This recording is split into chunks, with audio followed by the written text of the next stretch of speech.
Okay, so have you also been getting a lot of error messages lately in REI Apply? Well, let's talk about what are the common error messages and how you can resolve them. Because if you don't know how, then you're missing a lot. I mean, you are wasting a lot of money in your campaign. So let's get to it. Right, so let's look at the most common error messages you can actually see inside REI Applies. You can see this as 80% delivery rate, which is very low. So if you are in REI Apply, just click on show detail. And then from here, you can look at the 92 failed messages. And here you can see what are the common error messages that you can encounter. So the very first one, as you can see, is error 3003.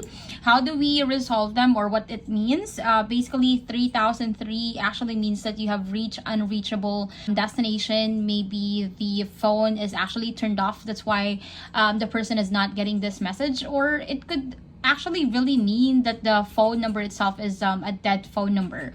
So what needs to be done? The first one, so for 3003, definitely is to like draft your campaign. Pretty much it means pausing your campaign inside REI Apply to make sure that these people will no longer receive any of your following campaigns, like meaning they wouldn't be receiving any more text message.